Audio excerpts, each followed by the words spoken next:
Hey, how's it going? So I wanted to share with you recently our incident with the front windshield for the Model 3. We hit a small rock on the highway going around 70 miles per hour. So at first, there was no crack, but within a few hours after the impact, driving it home, it started cracking all the way up to about 1/3 of the windshield up. So we were hoping it wouldn't crack, so we would be able to repair it without replacing the whole windshield. So you can see here, the crack is pretty large, a lot longer than a length of a $1 bill, and that's what usually the glass company would measure against, whether they can repair the glass or not. This glass does have 3M crystalline 70% film on it, so it is somewhat being held together in that sense, but it still started cracking. Not that it will do any difference whether we have the tint or not. So from the front of the car, you can't really tell, but from an angle where the light hit it is very prominent. So we actually contact our insurance company. Weren't sure if this is going to be covered under comprehensive or glass insurance. So they quoted us $50 deductible.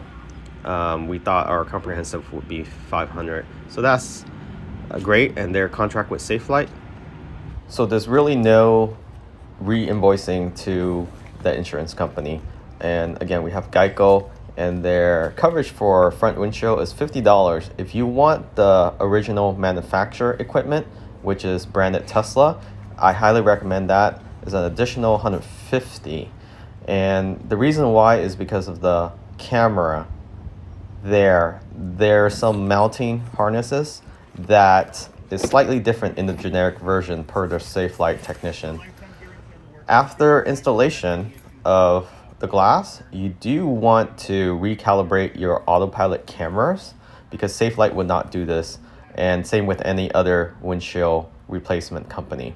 What you go to is under service, under the car control, you want to hit calibrate autopilot camera and then click on clear calibration, and after you select this, the vehicle won't be able to switch to autopilot when you try to engage it.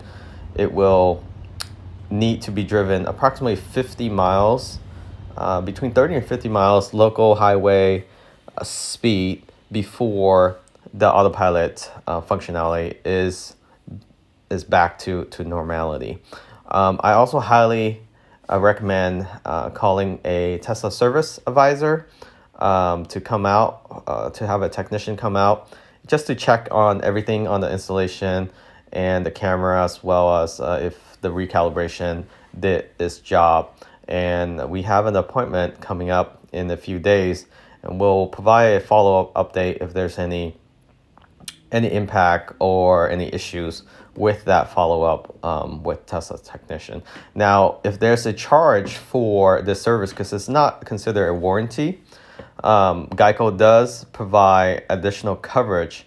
All you have to do is submit it to the insurer, the invoice cost of the labor for that Tesla Ranger to come out, and they can do it at your house or whereabouts, your workplace and so forth. And it takes maybe a couple weeks to get reimbursed. So we'll provide a follow-up with that. Overall, the whole process is very seamless, directly with Geico and Safelite. Safelite, we had a pretty good experience with them in the past, with minor chips for them to repair. They actually replaced our previous vehicle glass before as well. There was some issue with the generic version at that time, which is why this time we went with the OEM. And I highly recommend always going with the OEM when you can, even if it costs slightly a little bit more, just for the fact that there is differences, whether it has the water repellent layer, the differences in the UV protection as well as the IR protection is more significant in the Tesla glass versus the generic. And most importantly, the autopilot cameras, there are some slight misalignment in terms of the generic version from what I hear from the Safe Light technician. Something to also consider before you consider getting a generic replacement windshield. I'm sure most of you will probably have to run into this issue, unfortunately, in the future. It's just something that happens when you drive highway speed. It's very unavoidable. And hopefully you find this video helpful, and catch you all next time. Remember to subscribe. Take care.